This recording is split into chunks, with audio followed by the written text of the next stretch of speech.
Unaerp.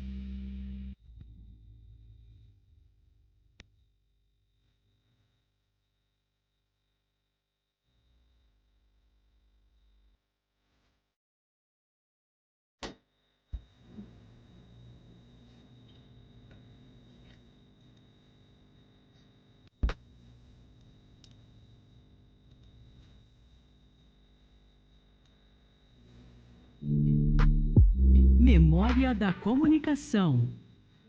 A história viva da comunicação em Ribeirão Preto.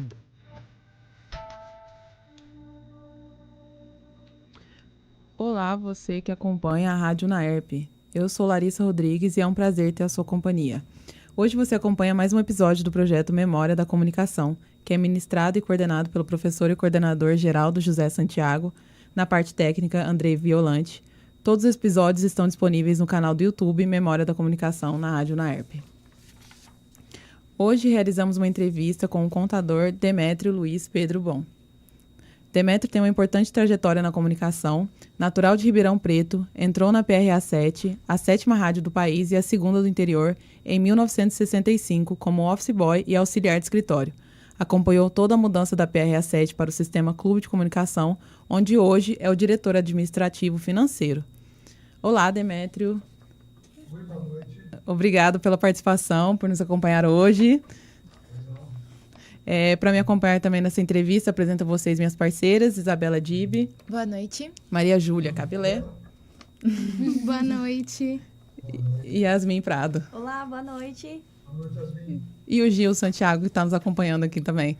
Olá, Demétrio. Boa noite. Quanto tempo, gente? Quanto tempo, não é? Mas é um prazer imenso em recebê-lo aqui. É muito importante o registro dessa história, né? O conhecimento que você tem dos rádios, das emissoras de rádio de Ribeirão Preto, começando pela PRA7, não é? Até o Sistema Clube. Então, a gente tem, assim, uma satisfação muito grande em recebê-lo aqui e estamos abertos a compartilhar, não é? Esse conhecimento que você tem com os nossos alunos, com o nosso público, a sociedade em geral.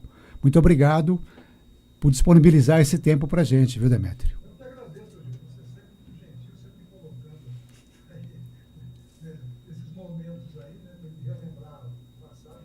Hoje mesmo eu fiz o depoimento, vou chamar assim, né, para o pessoal do cinema, né, do Tato, e foi 2 horas e meia de depoimento. Mas foi muito legal, uma história bacana, né, então, o pessoal gostou. Eu sabia que cinema dava muito mais trabalho que televisão, viu, gente? Pessoas lá para fazer uma entrevista. Mas tudo bem. Eu também participei e o Demétrio está nos trazendo uma informação aí de um documentário que está sendo produzido sobre a PRA7, não é? Um documentário muito importante que vai ampliar, né, essa história para o Brasil, internacional, enfim, que está para o mundo, né, Demétrio? É isso aí. Vamos caminhar juntos aí, dando todo o apoio ao Tato e à equipe deles lá, né? Sim. O que for possível da gente fazer, nós vamos disponibilizar. Que bom. Bom, Demétrio, obrigada pela sua participação. Você já falou em outras entrevistas que quando você era criança, sua mãe te levou no prédio no palácio, no auditório da PRA7 para conhecer. Na época, o que mais te fascinou na rádio? Eu não tinha o menor conhecimento do que significava uma emissora de rádio, apenas eu ouvia. Minha mãe sempre ouvia muito rádio, meu pai ouvia muito futebol, e minha mãe ouvia a PRA7 de preferência. Tinha a 79, mas eu ouvia de preferência a PRA7. E quando, da inauguração do prédio da PRA7, alguns dias depois, eles convidavam as pessoas e faziam um agendamento por telefone para conhecer o prédio, fazer um tour por dentro do Palácio do Rádio, que assim era chamado. E então eu fui com a minha mãe, eu tinha 6 anos de idade, e quando lá cheguei, eu fiquei maravilhado com aquilo. A primeira entrada era no multicolorido auditório. Eu nunca tinha visto um neon aceso na minha vida. De repente encontra todas aquelas luzes acesas, aquele espetáculo, né, de auditório, e para mim aquilo me marcou muito. Depois conhecendo, lógico, as demais dependências, os estúdios, né? E eu fiquei realmente impressionado com aquilo, muito impressionado. Nem dormi a noite que eu tive lá. Tinha 6 anos, mas não tinha menor conhecimento do que era uma rádio. Ver um locutor falando dentro de um estúdio, tinha, sabe, para mim era aquilo maravilhoso, né? E realmente eu fiquei assim, com aquilo na cabeça, mas nunca tinha uma pretensão de trabalhar em rádio naquele momento. Era muito pequeno também na época. Ô Demétrio, mas antes dela se tornar a PE7, tem uma história fascinante aí, né? Com o senhor Losada, né? Com o senhor Bueno. O que você pode dizer para a gente desse período que antecede a PRA7? Né? O Gil, realmente, a história começa em 23 de dezembro de 1924, né? Com o pioneirismo do Bueno. O Bueno, ele era dentista e técnico também, técnico de rádio, vamos chamar assim, né? Era o nome que dava na época. E ele e o seu Jacinto, eles construíram equipamentos praticamente, importavam peças dos Estados Unidos e construíram equipamentos.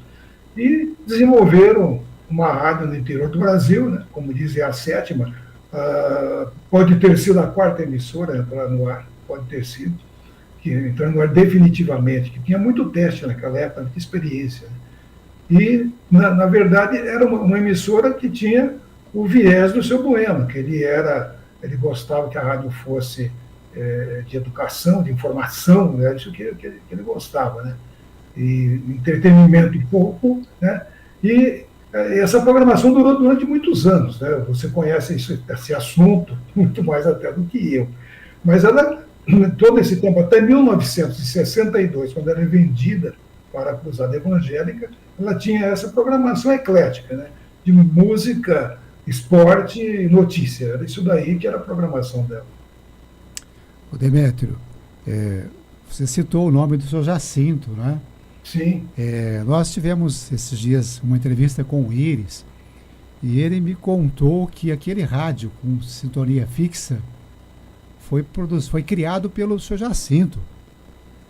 Na verdade, aquele foi um projeto que o Jacinto começou e quem construiu frequência fixa foi a Telespark. Na época, né, o Ticiano, com a Telespark, conseguiu fazer alguns rádios daquele, que só pegava a PRA7 em onda média, e o Jacinto, ele bolou como que teria que ser. E aí, isso foi levado ao pessoal da Telespark e construíram, né, esses rádios de frequência fixa. O que eu me lembro da história foi mais ou menos assim, Gil. Foram acho que 400 rádios na época. Foram lotes de 100 e total foram uns 400 e poucos rádios, que eu me lembro. Não, bacana. Eu fiz esse comentário porque até então a gente não tinha abordado esse detalhe do seu Jacinto, sim. O envolvimento do seu Jacinto com o desenvolvimento desse rádio, né? Sim, sem dúvida. Realmente o Jacinto tem uma importância muito grande nisso, né? Era parceiro do seu Bueno 24 horas, né? E ele era estudioso também, gostava do assunto e ficou muitos anos fazendo esse trabalho. Então, acho que a PR7 deve muito ao Jacinto, que toda a área técnica era conduzida pelo seu Bueno e ele era o construtor, né? Ele que põe a mão na massa para construir transmissora, antena, etc. O Jacinto tinha uma história, né? Uma história maravilhosa dentro do rádio. Inclusive, você tem o registro do seu Jacinto aí, né? Temos o registro lá nos livros de registro de empregado, né? Desde o primeiro número 1 da Lousada e Bueno, nós conseguimos guardar esses livros, que quase foram destruídos na época da Cruzada Evangélica, mas conseguimos guardar isso aí com muito carinho, temos até hoje com muito carinho, que serviu para muita gente aposentar, até mais essa ainda. Que bom. Seu Demétrio, agora voltando para... Após você já ter visitado o Palácio da Rádio, como que isso influenciou seu envolvimento nessa área? Na verdade, eu não tinha nenhum conhecimento dessa área. Eu trabalhava com 14 anos no escritório de contabilidade, que era o meu trabalho de meio período, que de manhã eu estudava na escola Senac, ali na Rua Tibiriçá. E quando a minha mãe ouviu no rádio que estavam precisando de um office boy, de um auxiliar de escritório na PRA7, e lá eu fui fazer um teste lá com o Décio José de Carvalho, que era o contador na época, e tinham 27 ou 30 pessoas fazendo esse teste, e no final ficaram 3, e dos 3 ficou o Demétrio a ser contratado para trabalhar na PRA7.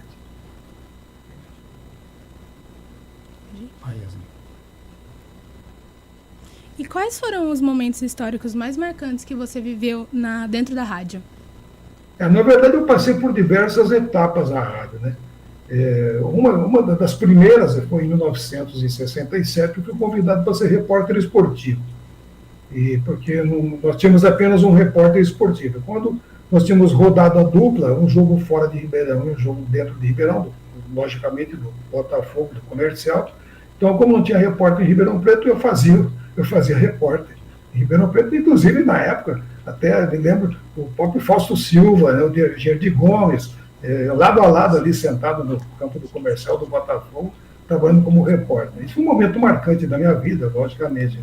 O segundo momento marcante, foram muitos, na verdade, em 60 anos que a minha vida dentro da PRA7, do Sistema Clube.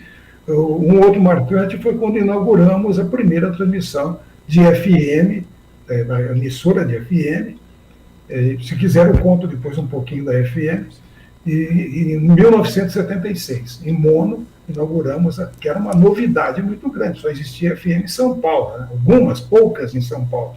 E, de repente, inauguramos em Ribeirão Preto. Para mim, foi um marco muito grande isso. Outro momento histórico na minha vida, da rádio, foi quando inauguramos o sistema irradiante da onda média lá no sítio Baldário, com transmissor de 10.000 watts. Naquela época, 10.000 watts era muita coisa. A gente ficava olhando para o transmissor assim, sonhando com aquilo. Uma torre nova, foi um momento marcante demais, né? Na minha vida, né? Na minha vida dentro do rádio, né? Isso e outras tantas que ocorreram. Essas são algumas que eu estou me lembrando no momento. E Demétrio, como que era a programação do rádio nessa época? Você pode explicar um pouquinho, dar uns detalhes como é que era? A programação do rádio, quando eu entro na PRA7, quando eu começo a trabalhar em 1965, eu tinha 15 anos de idade. A programação, ela era, na época, a proprietária da rádio era a Cruzada Mundial Evangélica. E a Cruzada modificou, a partir de 62, a programação que era feita até então com o formato que o seu Bueno implantava na emissora. Então, por exemplo, basicamente eram programas musicais, tinha programa religioso também, no meio do caminho, e programa noticioso. Os programas musicais eram, de certa forma, cerceados em relação às músicas que eram exibidas. Por exemplo, se fosse uma música que falasse, por exemplo, de sexo, ou falasse de bebida, ou se falasse de alguma coisa ou de uma coisa errada, ela não podia entrar, não podia ser exibida na rádio, né? Por exemplo, publicidade. Não aceitava publicidade de cerveja, por exemplo, na rádio, porque a rádio tinha um viés religioso, protestante. E isso aí, logicamente, que foi uma das derrotas da Cruzada Evangélica dentro da PRA7, foi exatamente por isso, né? O cerceamento da programação, o foco da programação em termos de religião, isso tornou ela inviável comercialmente. Mas lembrando, tinha os programas de rádio, eu usava muito telefone, né, na época, né, só de telefone, que, por exemplo, Porto Alegre fazia o programa, né, já tinha outros, Gervásio Matos fazia o programa de manhã, chamava Discorreio, você pedia música através de uma carta. Então, esses programas existiam, sim. Né, o jornalismo, a rotativa sonora continuou, desde o tempo do seu Bueno, continuou a rotativa sonora, o Apito e Bola, programa esportivo, também tinha. Mas sempre ele era meio monitorado pela igreja. Uhum. E Demétrio, você pode citar alguns comunicadores para a gente? Dessa época? Uhum. Bom, dessa época da Cruzada Evangélica, eu falei 2 aqui, o Porto Alegre, o Gervásio Matos, nós tínhamos o José Geraldo Júlio, que era técnico famoso na época, o Padre GG, depois foi radialista há muito tempo, fazia o programa sertanejo, a Rádio Independência. Nós tínhamos também, isso na época da Cruzada eu estou falando, né? Nós tínhamos o João Oliveira Neto, o João Oliveira Genares, que também fazia programa, o J. Palma, o Márcio Moraes, eram os nomes assim que me passam pela cabeça agora, o Evaldo Júnior, a Yoko Zakabe, que era controladora de publicidade, hoje chamado de OPEC, né? E que mais que tinha na época, mas é mais ou menos por aí, isso que eu estou lembrando agora. Tinha a Celeste Pastore também, na época, Alcides Scorsese, narrador de futebol, tinha ainda Wilson de Freitas, tinha Luiz Aguiar, estava já saindo da TR7 quando eu entrei, peguei pouco tempo trabalhando com ele, indo para São Paulo, fez um sucesso enorme, morreu a semana retrasada. Enfim, são esses que eu me lembro agora. Ô Demétrio, e você conviveu com o seu Bueno, né? Você teve aí uma convivência... Hoje me perguntaram do seu Bueno lá hoje, e eu disse para ela, acho que eu e mais uns pouquíssimos conheceram o seu, vivos, né, conheceram o seu Bueno ainda, né, ainda em vida. Só para explicar o porquê que eu tive um contato muito grande com o seu Bueno, mesmo depois da rádio ter sido vendida, mesmo na época da Cruzada Evangélica, é que quando a Cruzada Evangélica compra do seu Bueno, em agosto de 62, eles deixaram o seu Bueno com um cargo figurativo como presidente da BR-7. Só que o presidente não tinha função executiva, função operacional. Quem tinha era o diretor da empresa, né, da Cruzada Evangélica, que era o reverendo Adalto Araújo Dourado. Ele que era o diretor principal, né, o vice-presidente é quem mandava na rádio, era ele, era Adalto Araújo Dourado. Só que, como ela era uma SA, até então, ela só foi modificada para na época de Ciano Mazeto. Como ela era uma SA, era necessário, pela lei das SAs, publicar o balanço contábil anualmente no jornal de grande circulação. E para fazer isso tinha que ter a assinatura do seu Bueno. Então, quem ia buscar a assinatura do seu Bueno? O Demétrio. Pegava a minha bicicleta, Calói Azul, ia lá na rua Henrique Dumont, 1516, não lembro bem o nome, e o seu Bueno me atendia lá, ele era muito gentil, era um paizão, né? E quando eu vi, eu sabia que eu ia perder uma hora e meia ali, perder ou ganhar, né? Que ele começava a conversar e não parava mais. E uma coisa que me espantou, gente, eu só não contei hoje lá no pessoal do cinema lá, que eu vi em cima da mesa dele um livro sobre instruções da aplicação dos transistores. O que é transistor naquela época? Isso não existia. E o Bueno já estudava o transistor. E eu perguntei para ele, seu Bueno, para que serve esse negócio aqui? Ele me respondeu, Pedrinho, estou estudando esse assunto, isso aqui vai substituir a válvula. Porque a válvula é uma coisa muito cara, muito difícil de fazer. Isso aqui eles estão desenvolvendo no Japão, isso vai substituir a válvula. Então, e a conversa era nesse sentido, né? Ele falava das coisas do rádio, né? Ele falava dos estudos que ele fazia, ele continuava estudando sempre sobre rádio. Falava aqui da FM, tá bom, FM, ele falou, nós temos um transmissor de FM lá na rádio, um dia isso vai virar uma emissora. E a conversa é nesse sentido. Eu fui lá pelo menos, Gil, umas 5 ou 6 vezes conversar com o seu Bueno. Precisava de alguma assinatura dele, aí o Demétrio atrás do seu Bueno. Né? Eu acho que pouca gente está viva ainda porque conheceu o Bueno pessoalmente. E eu sou um privilegiado de ter conhecido ele. Que fantástico. Demétrio, você falou do FM, mas a própria Clube já utilizava o transmissor de FM com a reportagem, né? Já sim. É uma outra história também bastante interessante, né? O seu Bueno adquiriu um transmissor de FM, lembrando que não existia emissora de FM. Quando no básico de radiodifusão no Brasil, só existia onda curta, onda tropical e onda média. Não existia FM. Ele comprou um transmissor de FM justamente para fazer reportagem externa. Naquela época, a reportagem externa era feita por telefone. Se existia algum fato assim distante na cidade, você tinha que pedir um telefone emprestado para alguém, ligar na rádio, no 2879 ou 13622, eram os telefones, só tinha 2 telefones, depois mais tarde veio o 3456, os telefones que tinha na rádio. Você ligava e passava a reportagem por telefone. O seu Bueno inventou aquele famoso Citroën preto, colocou o transmissor no porta-mala do Citroën e transmitia. Eu cheguei a ver, quando pequeno, o Fuad de Cassis fazendo a entrega de uma bicicleta num bar perto da casa da minha mãe, fazendo a entrega ao vivo, através desse transmissor e através do Citroën. Então ele jogava o sinal sem fio, né, online, pela FM, que chegava, né, lá nos estúdios da PRA7, na Barão do Amazonas, e colocava no ar. Era uma inovação muito grande, né?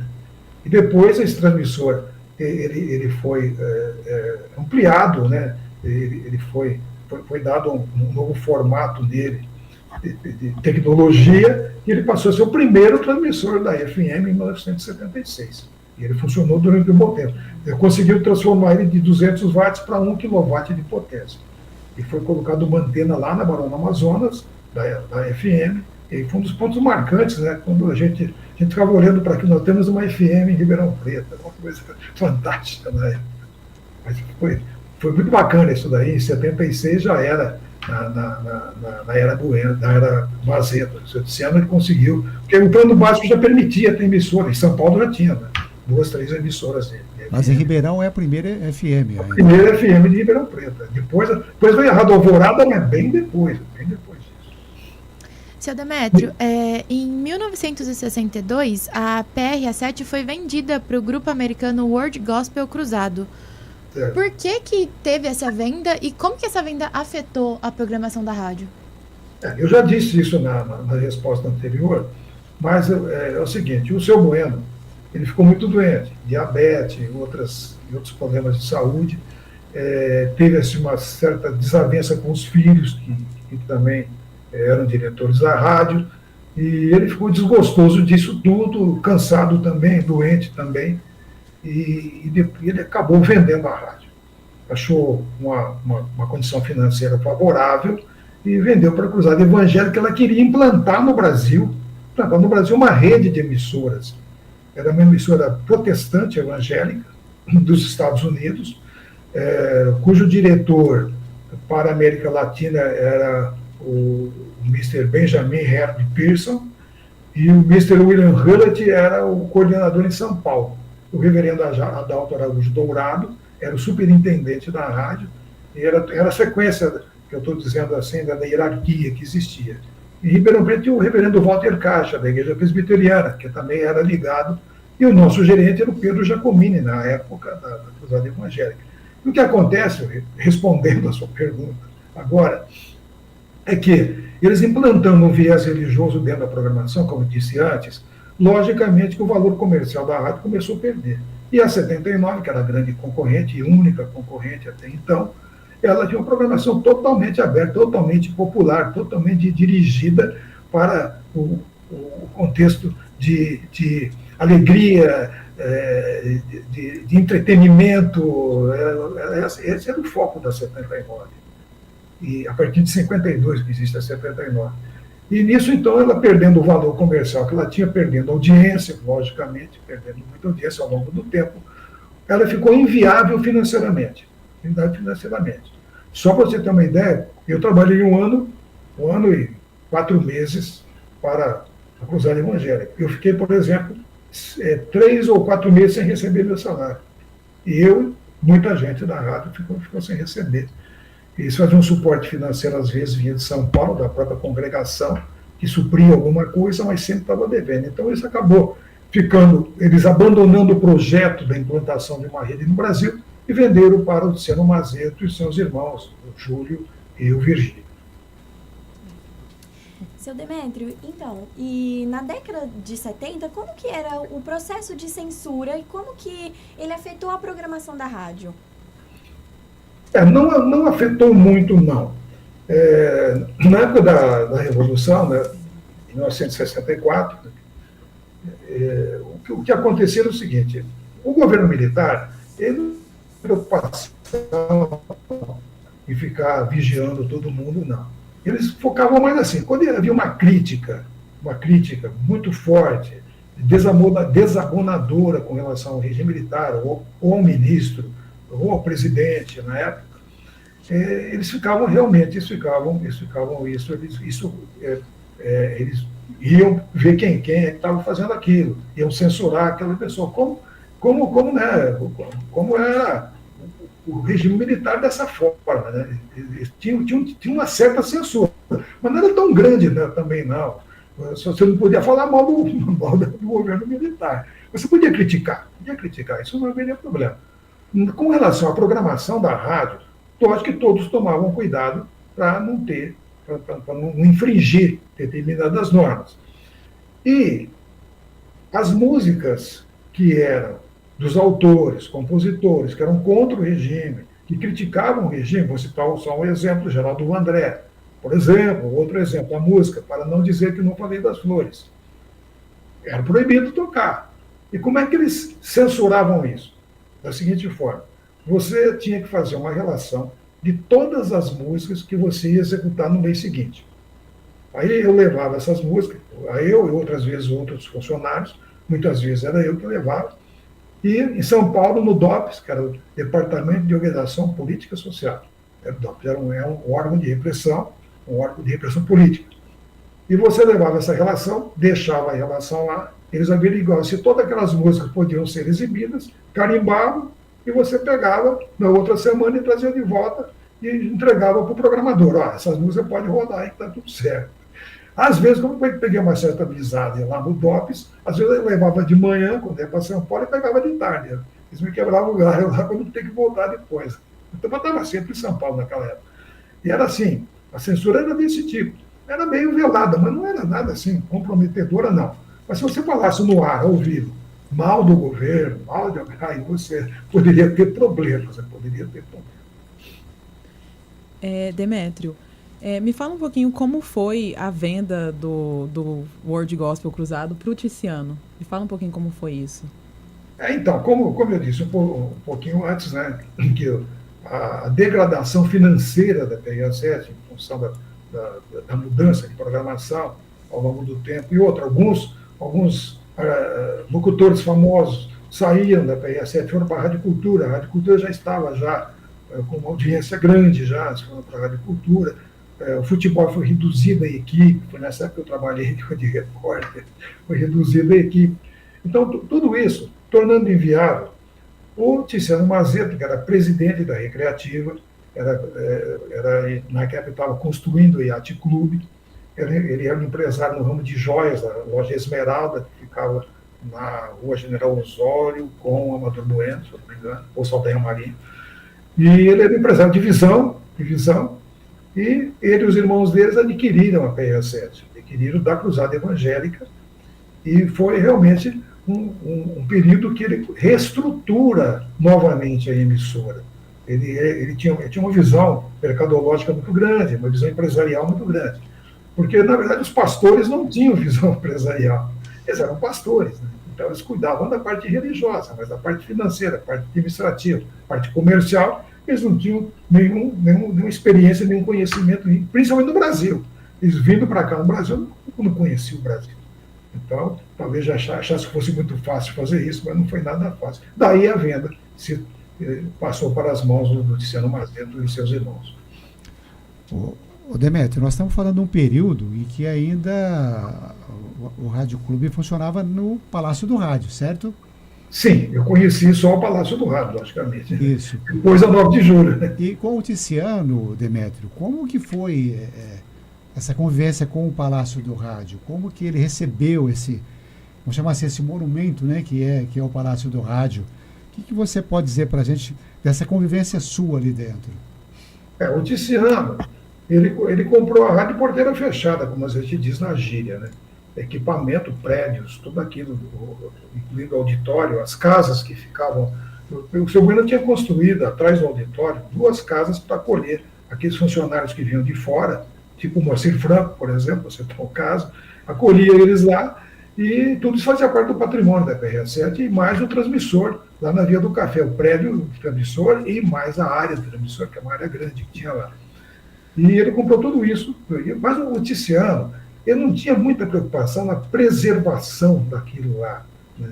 Lógico, ele cuidou do prédio, pintava o prédio, quando precisava, reparava o prédio, fazia tudo aquilo, mas não era assim o grande foco da vida dele preservar aquilo como memória histórica. Tanto é que depois ele alugou, depois que saímos de lá em 80, aquilo foi alugado para o Touring Club, para outras empresas, e foi dilapidando o prédio ao longo do tempo, né? Até virar o que depois virou sorveteria, hoje é salgadinho lá, fábrica de salgado. Então, tudo isso, porque ele não tinha essa preocupação, ele não tinha de manter aquilo para ser um monumento histórico do rádio em Ribeirão Preto. Ele não tinha essa visão. A visão dele era comercial apenas, né? Era sobreviver daquilo, ganhar dinheiro e sobreviver e aumentar o patrimônio dele. Era isso que ele queria. Por isso que o prédio, infelizmente, não foi preservado. Depois da compra do Tiziano, o que mudou na programação da rádio? A programação, na era Tiziano, já mudou um pouco. Ele contratou o Antônio de Barros, Jovino Campos, na área comercial e no futebol, os dois, né, eram comentaristas. Ele contratou o Coraúce, que veio da 79, contratou o Tiririca, o Luiz Mozart, que era também da 79, veio o César Bruno, veio o João Gilberto, diversos artistas, vamos dizer assim, do rádio, ele contratou, e aí ele começou a recuperar a emissora financeiramente. Quando ele compra um passivo muito grande. E eu sei que nessa época eu já era o contador, né, da empresa. Eu acompanhava isso para e passo, e isso foi aos poucos, ele foi recuperando a emissora e tornando ela viável financeiramente, e aí, inclusive, trocando transmissores, melhorando a estrutura técnica da emissora, que tinha sido dilapidada pela cruzada. Enfim, ele tornou novamente a PRS, aumentou a audiência novamente, logicamente aumentou a audiência.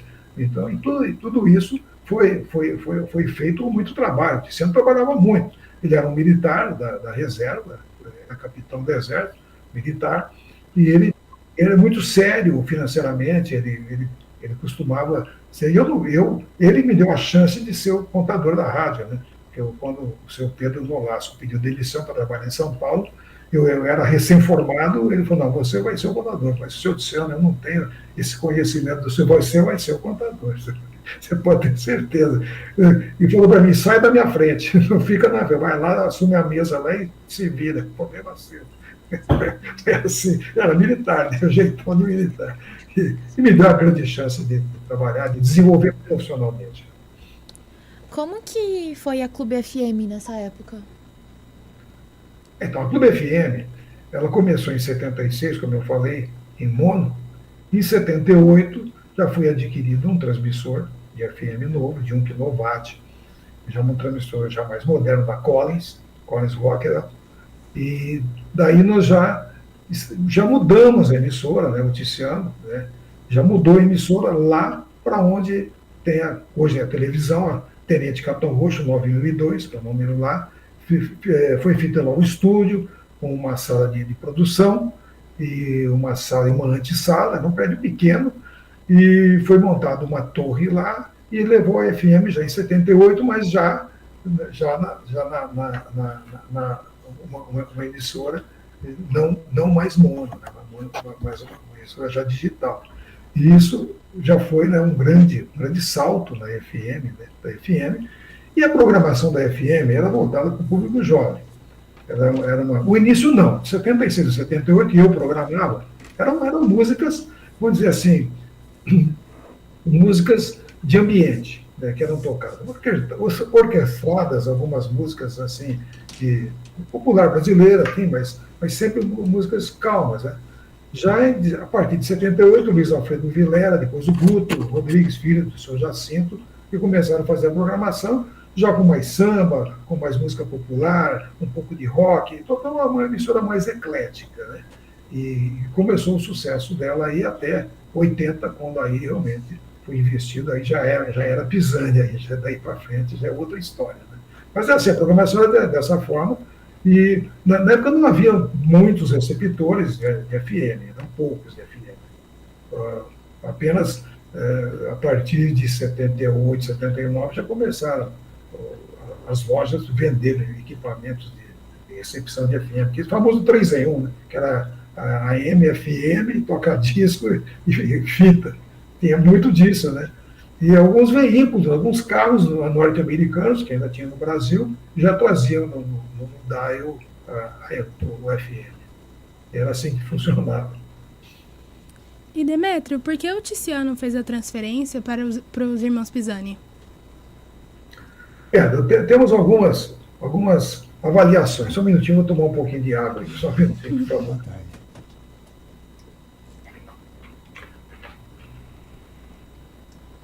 O Tiziano, na verdade, ele também adquiriu uma doença, um câncer, vinha tratando desse câncer, e ele tinha, assim, o filho dele, o Salvador Mazedo, grande homem, grande cara, grande empresário, ele jogava as suas fichas no Salvador, que desse continuidade ao trabalho na rádio. Acontece que o Salvador casou com uma filha de um fazendeiro, em Orlândia, e foi cuidar do patrimônio do Sul, que era muito grande na época. E, de certa forma, não vou dizer que ele abandonou, mas ele deixou de ser aquilo que o Tiziano queria, alguém que se empenhasse o tempo todo naquilo. Isso ele foi desanimando, e quando apareceram, foi colocado à venda assim, um corretor falou com o Tiziano, ó, se aparecer uma proposta assim, assim, assim, você vende a rádio? Eu vendo. E assim começou a história, né? Esse assunto chegou em São Paulo, chegou no ouvido de algumas pessoas, né? E o Paulo Pisani, morador em Araraquara, era aficionado por rádio, inclusive era rádio amador. Ele ouviu essa conversa e chamou o José Inácio Pisani, irmão dele, mais velho, que trabalhava em São Paulo.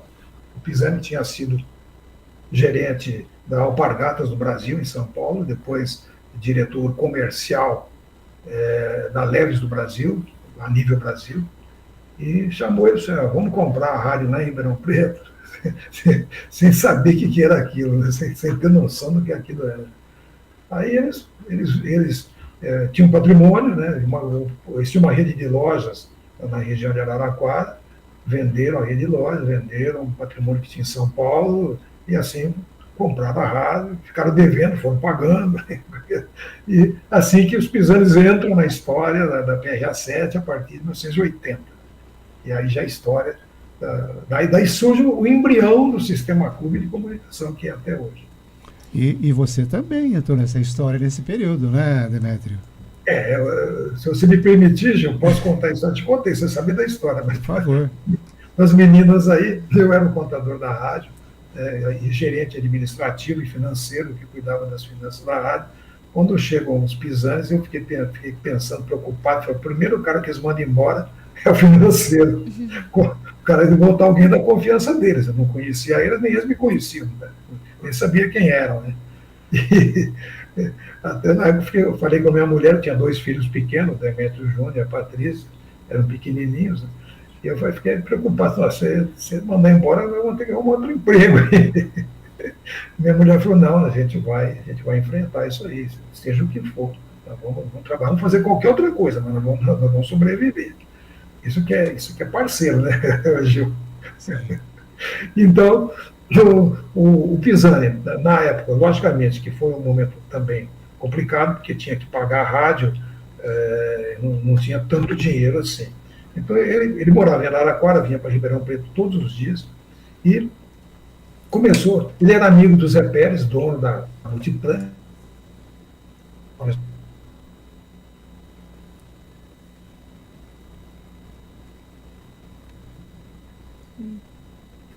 Estou inaugurando o Ribeirão Shopping em Ribeirão Preto. Você não quer ser o meu gerente comercial do shopping em Ribeirão Preto? Ele falou, eu quero. Aí o Pisani foi trabalhar no Ribeirão Shopping. Ao mesmo tempo, tomava conta da rádio, ele e o Paulo, e também ele tomava conta iniciando o Ribeirão Shopping. Nem tinha tantas lojas como tem hoje, que o primeiro Ribeirão Shopping era muito menor do que é hoje, logicamente. Né? E como é que eu entro nessa história? Eu uma vez por semana, pelo menos, eu ia lá na Recreativa, eu ia lá no Ribeirão Shopping levar os cheques para ele assinar, que era tudo cheque, né? Pagava tudo com cheque para assinar, algum documento importante para assinar, eu ia lá falar com ele. E uma dessas idas, ele falou assim para mim, ô Demétrio, você está fazendo um bom trabalho, eu tenho percebido aí na rádio, mas eu não tenho dinheiro para te pagar, para pagar o que você merece. Eu tenho uma coisa muito pior para falar do que essa para você. Você quer ouvir? Não, pode ouvir. Você quer ser meu sócio? Sócio do quê, Pisani? Eu falei assim, sócio da rádio, da rádio, é isso que você quer? Mas o que você precisa? O que eu preciso para ser teu sócio, Pisani? Eu pensei, não, Você tem alguma coisa na vida? Eu tenho uma bicicleta, tem uma casa financiada do BNH lá no Jardim Independência, e tem uma metade de uma chácara lá no Recreio Internacional, e tem a casa da minha mãe e do meu pai. Você penhoraria todo esse seu patrimônio em função de um projeto de construção de uma empresa de comunicação? Eu falei, sim, eu arriscaria. Eu vou ter uma notícia pior para te dar, então. A partir, então, se você topar, nós vamos tocar juntos, eu, você e meu irmão, porque o Vilela veio um pouco depois, né? Foi no mesmo formato que o Vilela se tornou sócio também. E aí, nós vamos trabalhar durante uns 10, 15 anos, só para sobreviver. Se der certo, então vamos ter algum no bolso daqui uns 10, 15 anos. Se não der certo, nós vamos perder o que nós investimos, perder o tempo, o trabalho e o patrimônio. Você topa? Topa. Dei a mão para ele, fechamos com um aperto de mão, e só em 83 que fizemos o primeiro contrato social do Sistema Clube. 13 de agosto de 1983, que é feito o primeiro contrato do nome Sistema Clube de Comunicação, já transferido da PRA7 Rádio Clube de Ribeirão Preto Limitada. Foi assim que eu entrei na história do Sistema Clube. E, seu Demétrio, já na era dos irmãos Pisani, né, após a venda, como que ficou a programação da rádio e os comunicadores, os locutores lá? Bom, aí uma história longa, logicamente. Eu vou tentar simplificar isso em poucas palavras, né? Na verdade, ele manteve a programação que o Tiziano tinha deixado, e ele, logicamente, o Pisani ele tinha, e tanto o Paulo, eles sempre focaram que a gente devia ter o melhor equipamento. Então eles começaram investindo, né, para aumentar a potência, aumentar a audiência, aumentar o alcance da emissora da onda média. Foi restaurado outro transmissor, né, de onda média. Ele já estava com mais potência, de 10 mil quilos, já passando para 20 mil quilos de potência. Isso já abria o nosso leque de transmissão na região de Ribeirão Preto, na micro-região de Ribeirão Preto. Mas o Pisani, ele e o Paulo, eles tinham um foco muito na FM, porque o Pisani tinha vivido a FM em São Paulo, sabia que era um produto que ia dar certo. E estava dando certo aos poucos, mas ele sabia que ia dar muito certo. Então se investiu muito em FM, na emissora de FM. Novos transmissores, novas mesas de som, novos equipamentos, novos links. E isso foi tornando ela viável comercialmente, abrindo, né, a FM já nesse momento, em 80, ela já tinha uma audiência muito grande, né? Lógico, muito menos que a onda média, mas tinha uma audiência muito grande. Então, comercialmente, foi possível, através da FM, manter todo esse avanço tecnológico que, inclusive, isso aí é um DNA que a empresa tem. Até hoje é exatamente assim. Se tem alguma coisa nova, moderna, no rádio e televisão, é lá que nós vamos buscar. Entendeu? E a programação continua sendo eclética também. Música, esporte, notícia, com novos locutores, aí tem Iris Ribeiro, tem Coral Lucineto nessa época aí, então o J. Pesquisa, que também fazia o 13 às 13, né, as 13 melhores músicas, às 13 horas, 13 às 13. E tinha também o Coral e o Tiririca, no Malanga Beijo, nessa época aí, desse ano. Nós tínhamos comentaristas de futebol, Jovino Campos, Otávio de Barros, João Gilberto, os narradores, Marco Antônio, famoso, Marco Antônio Matos, famoso, tinha o Oliveira Neto, João Oliveira Genares, nós tínhamos também de repórter o J. Palma, o Márcio Moraes, ainda nessa época aí, o Valdo Júnior, como eu já disse, que continuou também nessa época, e realmente eram esses grandes artistas do rádio que tinha programação diária. Na época o telefone era bem usado, né? Para você, o ouvinte participar. A interatividade do ouvinte era o telefone. Hoje é a internet, naquela época era o telefone. E essa programação perdurou durante muito tempo, desde a época do Tiziano e a época do AM e da FM, e focava muito em jornalismo, né? Jornalismo. Álvaro Neto, Raul Machado, Melo Zanzotti, Wilson Roveri e tantos outros nomes consagrados do rádio que participaram desse período aí, já desde o Luciano, e alguns do Luciano, e depois, na época Pisani, época Sistema Clube, vamos chamar assim, já com essa programação, mantendo e melhorando cada dia, logicamente. E como foi a mudança do Palácio da Rádio para 9 de Julho? Foi meio doída, viu? A gente tinha né, na PRA7 ali, a gente estava pagando aluguel para o Luciano, porque quando os Pisanes compram a emissora, que eu passo a entrar de sócio, nós estávamos pagando aluguel para usar o prédio da rádio. Aí, na época, a grande avenida onde os acontecimentos ocorriam em Ribeirão Preto era 9 de Julho. Era a avenida, era o palco, né, dos grandes eventos de rua em Ribeirão Preto. E o Pisani e o Paulo disseram: a gente podia arrumar uma casa na 9 de Julho, transferir a rádio para lá. A gente pega toda essa estrutura enorme que temos hoje aqui no Palácio do Rádio, a gente leva para 9 de Julho, ele diminui tudo que sobrar leva lá para o transmissor, guarda lá, e o que der monta uma estrutura enxuta aqui com menos custo na 9 de Julho. Vamos fazer, ele já falava, a Casa da Clube, na 9 de Julho, que até hoje o nome é esse, Casa da Clube.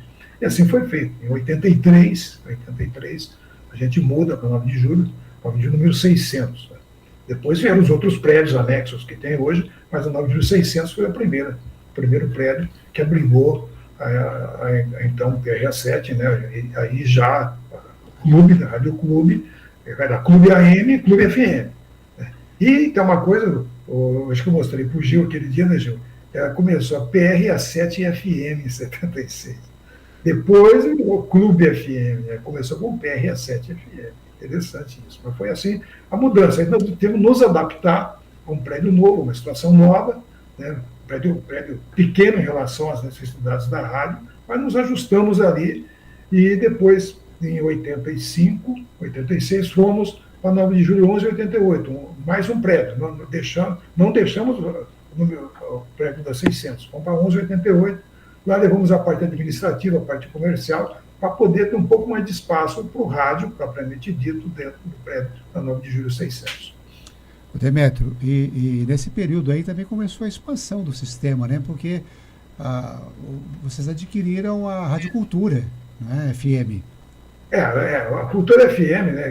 Que era Mogiana FM. Mogiana FM. Mogiana FM, que era chamado Garcia Neto, José Reinaldo Nascimento Falente, Garcia Neto. Nós adquirimos essa emissora. O Zé Reinaldo também, ele estava cansado também de rádio, foi morar em Franca, num sítio lá, se humilhou lá com aquelas bandas lá, e aí vendeu a rádio, a Mogiana FM, que depois transformamos em Cidade FM. E só como o nome da marca Cidade FM pertencia à Rádio Cidade do Rio de Janeiro, aí tivemos que mudar para Melody FM, que até hoje é o nome dela. Só com licença. E depois vieram as outras emissoras na sequência. Né? Veio a 106 FM, da qual nós somos sócios, do Zé Fabre, e a 106 também é uma outra. Depois veio a 96.7, foi adquirida da Rede Bandeirantes, que era a Rádio Jardinópolis, de comunicação limitada, transmissora até hoje em Jardinópolis, né? E mais tarde, aí, mais recentemente, na migração do AM para o FM, veio a 91.7, que é a Mix FM, que agora está no ar faz um ano e meio, e, quer dizer, faz um ano, como Mix com um ano, né? Como Mix um ano. E daí veio São Carlos, aí veio as emissoras de São Carlos, que hoje, as duas emissoras, a FM e a outra, a 91, que veio migração também do AM, e recentemente incorporamos no patrimônio das emissoras a 103.3, que também é Mix FM, que era a Rádio Interção da família do Juquito. Demétrio, e eu tive a satisfação de integrar, né, a família. Você fez parte do patrimônio, né? Em 82, né? Em 82, na Clube FM, ainda lá na Tenente Catão Roxo, né? Isso, exatamente. E tive também um apoio de vocês para cursar jornalismo aqui na UNAERP. É verdade. Um cheque assinado por vocês aí, né? Para custear o curso aqui da UNAERP, inclusive. Nós apostamos em você, né, Gil? Não, e além, e vou além. Você lembra do Azulão e do Fiat Claro. Ia buscar a gente lá, trazia aqui na aula, não é? Com o Fiat. Então, ou seja, além de bancar o curso, ainda o transporte, não é? Então, não tinha linha de ônibus, não tinha linha de ônibus naquela época na Catão Roxo, né? Então, essa trajetória minha aqui tem muito a ver com a Clube. Eu sou muito grato a vocês, com toda certeza, né? Claro, o Gil ia apostando certo, né? Porque você virou um grande jornalista, né? Um grande radialista, um grande jornalista, um grande repórter, um grande poeta, né? Você lembra que você é um poeta, um grande escritor, tudo isso, né?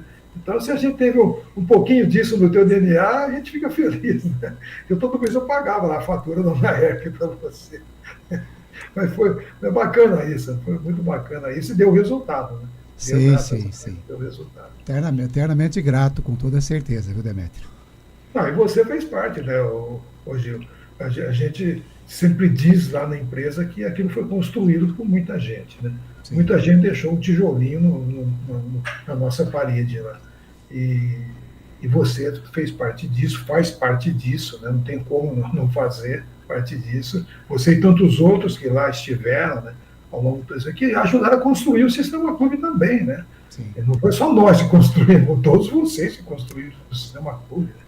Então, sempre a gente também tem a agradecer a você e a todos aqueles que participaram direto ou indiretamente da construção do edifício Sistema Clube de Comunicação. E para dizer, Gil, o pessoal que está aí, os alunos aí, os meninos aí, hoje o Sistema Clube ele está entre os 20 e 25 maiores empresas de comunicação do Brasil.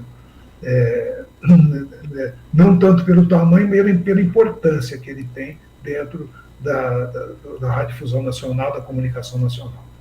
E muito trabalho, como você disse, Demétrio, investimentos, né? Eu me recordo aí da montagem do estúdio, da gravadora do Sistema Clube, né? A importação de equipamentos, o Henrique, né, Barço, o Grupo Nós, que teve um trabalho também bacana na montagem desse estúdio, um dos melhores estúdios na época do Brasil, né? Sim, aquilo foi um investimento feito, chamava SCC Áudio, era o nome do estúdio. Era o Adalto que pilotava isso, né? E realmente você lembrou do Henrique Barço, o Joãozinho do Grupo Nós, tiveram uma participação muito grande, né? Fazendo as vinhetas, né? Construindo materiais de divulgação, né, construindo spots, jingles maravilhosos, né, que eles tinham, e isso durante muito tempo foi feito assim, e realmente a gente comprava o equipamento mais moderno que existia na época. Sempre isso foi uma característica desde o tempo do seu Bueno, tudo que tinha de bom nessa área a gente ia lá buscava, né? Comprava, via, trazia, pagava e dava um jeito e colocava sempre o melhor à disposição do nosso cliente, do nosso investidor. Seu Demétrio, você sente que hoje em dia as rádios perderam relevância no dia a dia das pessoas? Eu te respondo o seguinte, absolutamente não. Vou te dizer por quê.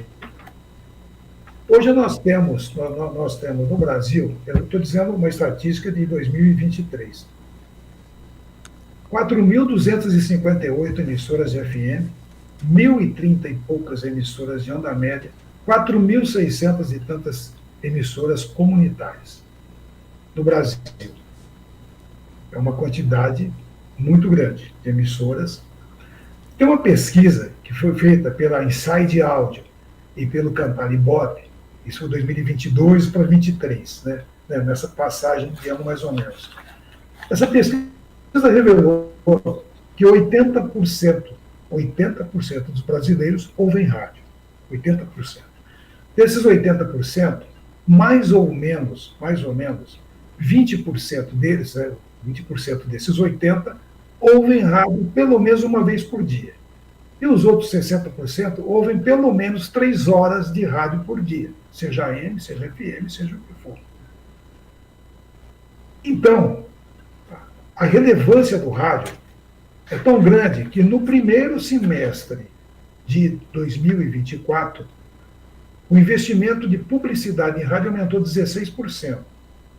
Os demais veículos mantiveram o investimento. O rádio aumentou 16%. No segundo semestre, aumentou 12%, mesmo com uma economia com uma certa turbulência. Nós não temos ainda, em 2025, nenhuma estatística disso. Então, você vê que o rádio, e hoje, com o rádio indo para as mídias digitais, pelos smartphones, hoje ela ficou um novo formato de você ouvir rádio, né?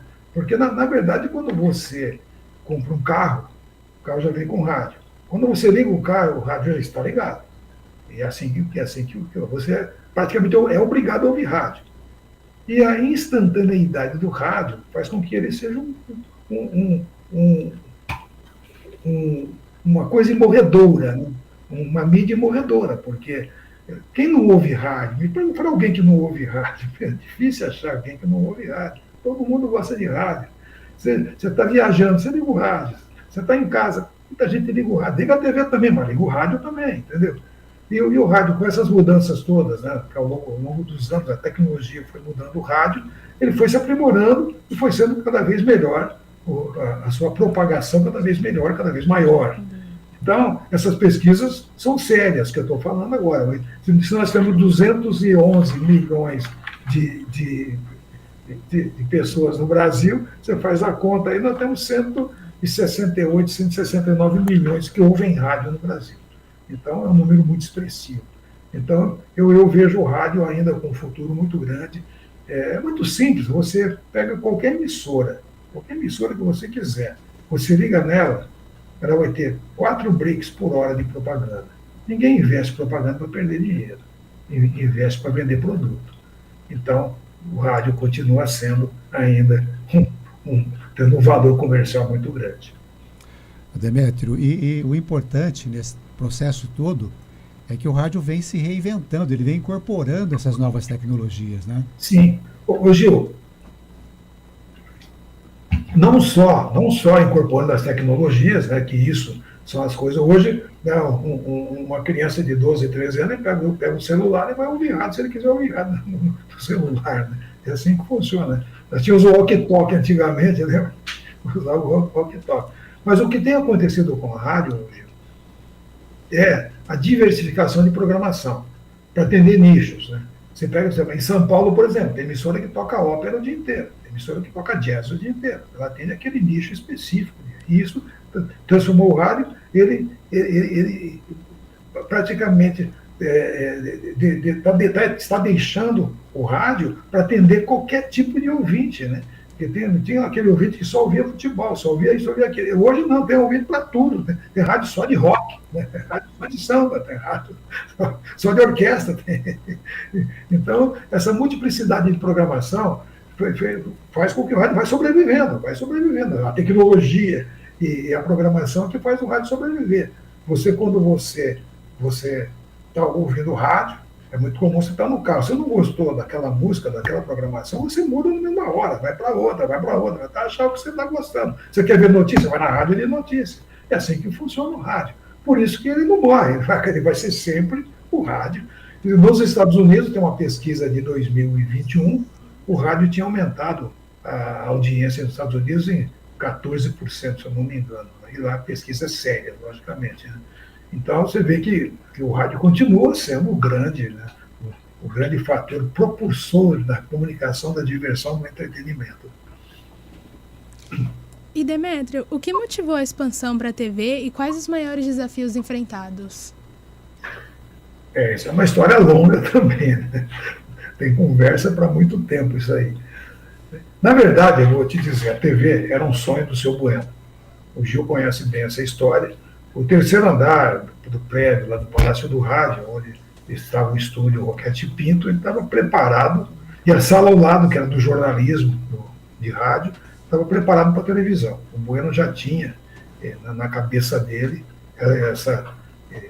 esse objetivo de conseguir uma televisão. A primeira TV de Ribeirão, acho que é de 52, 53, a TV Tupi, né, que ela tinha uma retransmissora em Ribeirão Preto. Né?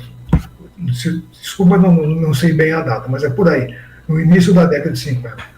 E é só a Tupi.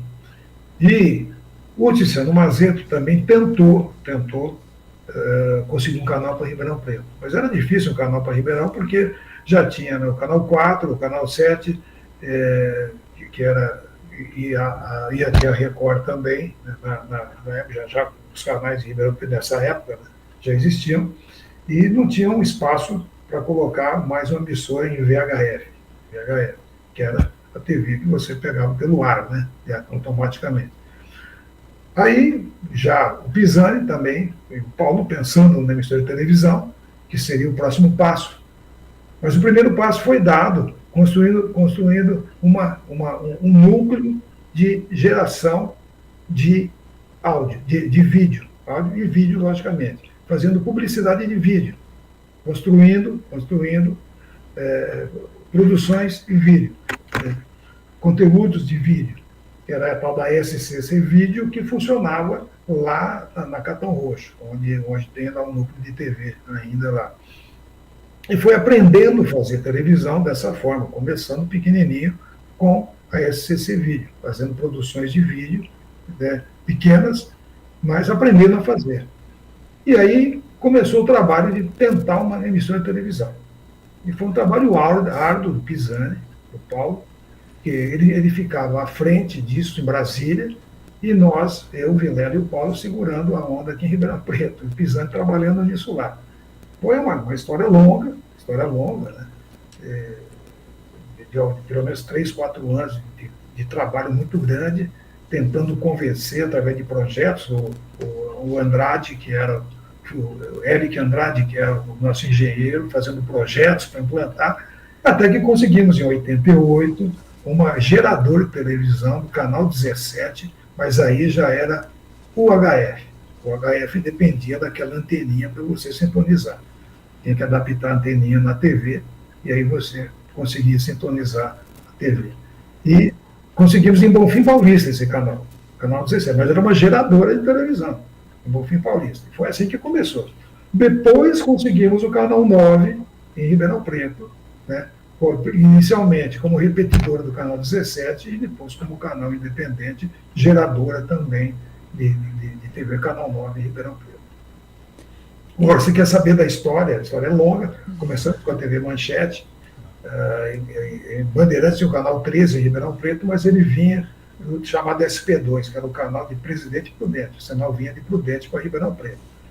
E na época a Bandeirantes não se interessou em colocar o sinal com a gente, e o Pisani foi conversar com os irmãos Bloch, o Adolfo Bloch, o Oscar Bloch, no Rio de Janeiro, e eles toparam colocar a Manchete em Ribeirão Preto. E foi um período maravilhoso, nós pegamos em cheio as grandes novelas da Manchete, naquela época, o Jornal da Manchete, que era um produto muito bom, né? E pegamos o final da Dona Beija, depois veio Cananga do Japão, depois veio Pantanal, depois Ana Raia, Zé Trovão, grande sucesso, a gente conseguia ter uma audiência enorme em Ribeirão Preto, o patrocínio de valores absurdamente altos, a gente conseguia tudo isso, que a audiência era muito grande. E a TV, mas a gente não tinha jornalismo em Ribeirão Preto, não tinha nada disso, a gente fazia, era repetidora, simplesmente, e o primeiro programa, não sei se o Gil concorda comigo, acho que foi o Donati Júnior fazia o Visita na Clube, que era um programa de entrevista, tipo talk show, programa de entrevista, que já era uma produção local, isso antes do Jornal da Clube, o Donati Júnior, de saudosa memória, que fazia isso daí. E hoje, como é que... A partir daí, né, hoje é a mesma coisa. A pessoa está me desesperando. Desculpa, e hoje é a Bandeirantes, não é? Hoje, aí tem a história da Manchete, o Adolfo Bloch ficou muito doente, o Oscar Bloch não gostava muito de trabalhar, eu não gravo isso não, tô brincando. Era um grande cara, mas ele não era assim adepto, ele não era um empresário de comunicação que gostava. Ele trabalhava, ele tomava conta da TV, mas ele não tinha dimensão daquilo, como funcionava aquilo. Né? Mas viajava do que ficava na TV. A TV ela foi degradando.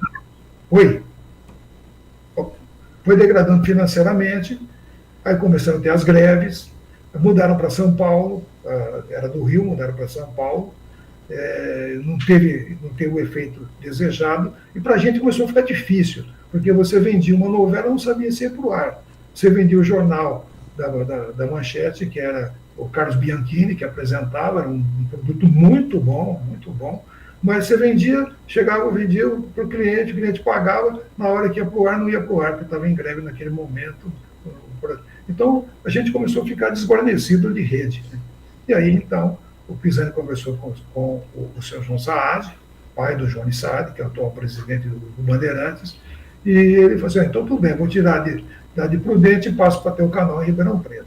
E ele autorizou a gente utilizar, expandir o nosso sinal na micro-região de Ribeirão Preto para algumas cidades próximas da região.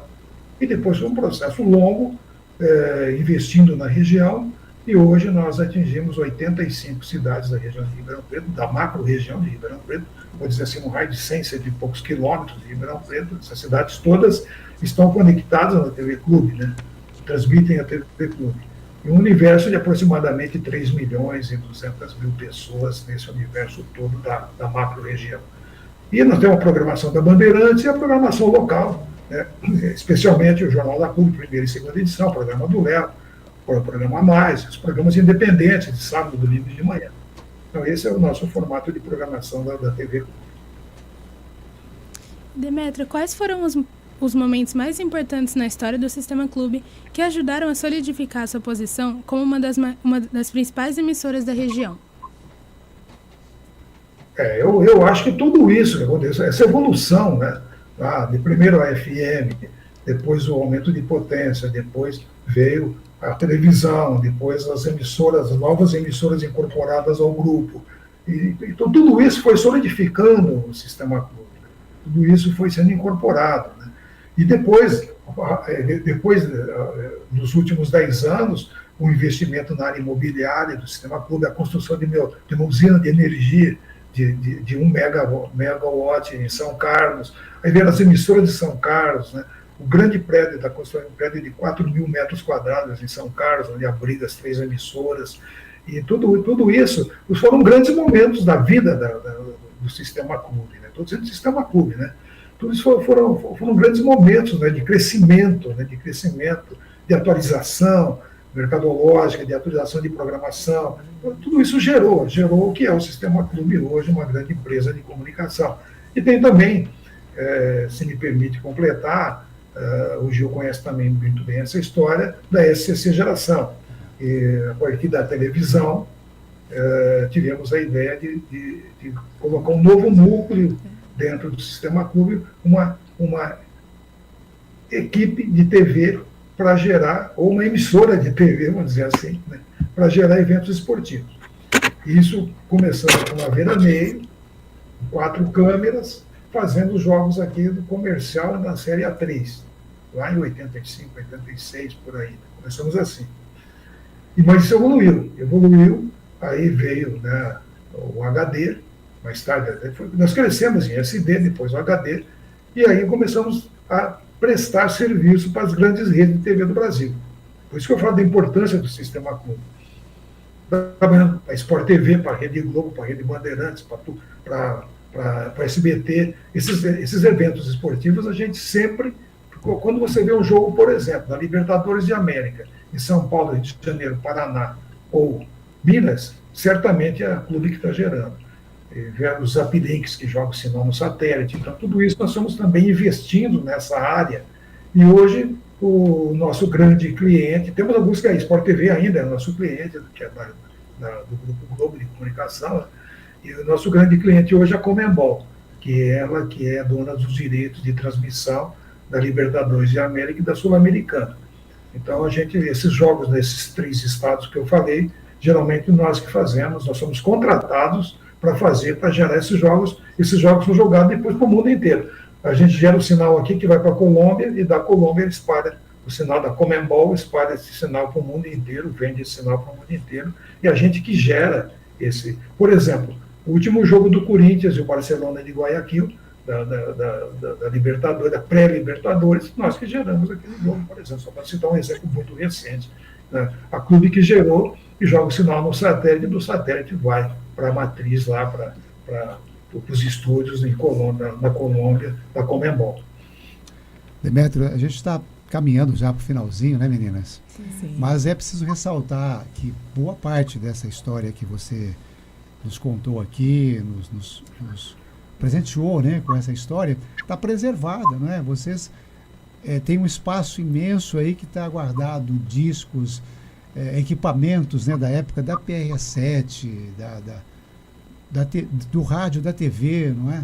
Então é uma história também que está sendo preservada, né, Demetrio? Que é um outro lado de vocês do Sistema Clube de Comunicação.